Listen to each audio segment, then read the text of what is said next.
If you have a dishwasher that is making a lot of racket, don't give up hope. I mean, don't go out and buy a brand new dishwasher that's going to cost you $5, $7, $8, maybe $1,000. It's the motor, most likely. So you will pull this out, and then you will unhook the water line, make sure you got the water cut off, and then you just tilt this back, nice and slow. Now there's some water in there, so be prepared to catch any leaks. And the motor is right here on the bottom. It has this clip right here, that power clip, and then there's these two bolts, and this holds this whole motor in. Let me show you what it looks like.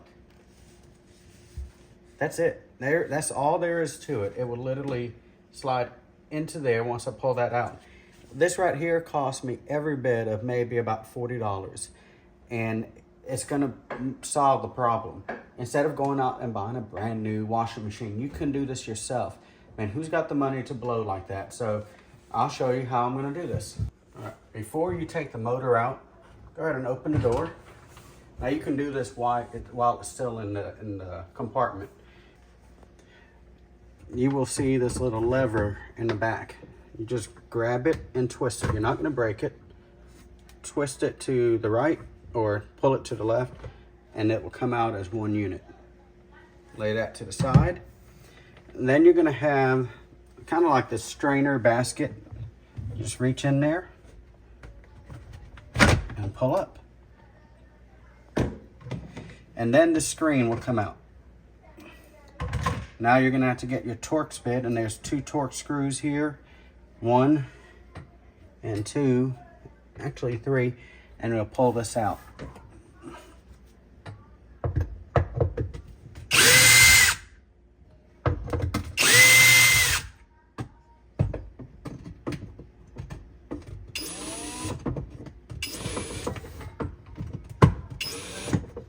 And take this and back these out.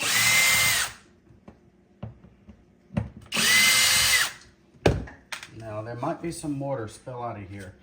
Take this, it just slides in there, just clicks in place, and then this should be able to just work its way out.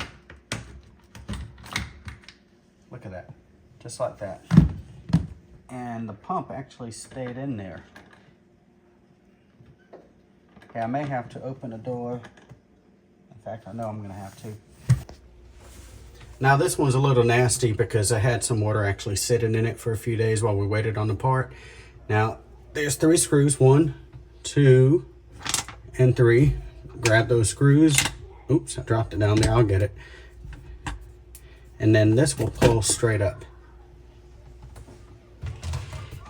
And there's your pump. Now you'll be able to go on the bottom side and pull it out real easy. Now your pump may be as bad as mine where it's stuck in there. Just get something. Once you got the screws out, of course, and once you got the motor, let's say you pull the motor out like I did earlier and that part got stuck, all you do is give it a good little tap and it'll fall out. Yep, now it's all clear. Okay, now this should have come off in one piece, but you saw that this one hadn't. So finally it's out. Now I suggest getting a rag, cleaning around the surfaces here. This one's kind of gunky. And it's a very well used dishwasher. We've had it for about, what, 3 years? About 3.5 years, and it finally went out, which surprised me, but it is what it is. New pump, and it will just slide in place. You may have to give it a little bit of a force because those gaskets are new, and there it is. You take this and you slide it back, this clip back up here, and then put the 2 screws back in it. Okay, got the 2 screws that hold the clip back in. And then do not forget to plug the motor back in. Presto. Now we'll just flip it over, put all the plastic pieces like this back in. Then we will hook the water supply back up, reconnect the drain line, flip the breaker, and then we will give it a try and see if that fixed it. Okay, now I hooked the water back up, and make sure you make it snug, not overly tight, but nice and snug. Use a pair of pliers. make sure your drain line is hooked back up, and then go ahead and take this plastic piece that we took off last and, oops, got it upside down. This way, set it back down. It'll fit in there. Then take your 3 screws and put them in. Okay, now I got this set to a very low setting so I don't crack anything.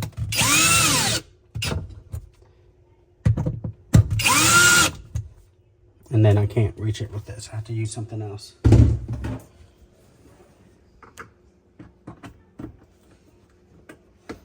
And you know, just want to make it nice and snug. Don't want overly torque. It doesn't need a whole lot of torque. Just to where it stops turning. Okay, so that's in. The next part is this big plastic screen. There's really not one way to put it in, just so long as, you know, that stick is facing up. It can be facing up anywhere, but just move it around to where you like it. This plastic piece, this inlet or outlet, goes straight down here. There's only one way to fit that in there. Push down. Almost done.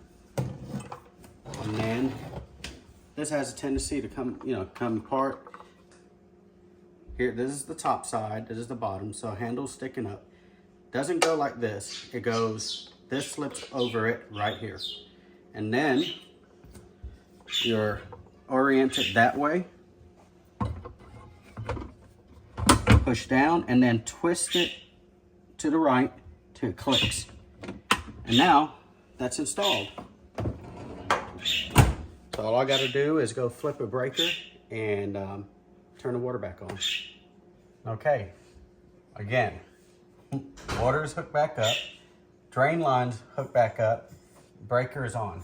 Let's see if it still makes a horrible racket. All right, it's filling up. Okay, it's working. It's not making that horrible noise. And all for about maybe 30 minutes of work. And it cost us about $41. Now there, you can go with the name brand. I just got one off of Amazon. I didn't want to put in like $105 to get the name brand motor in here. It's running and working, and I just saved ourselves quite a bit of money. So, Mailman Mechanic, not everything is working on a vehicle. See you at a mailbox.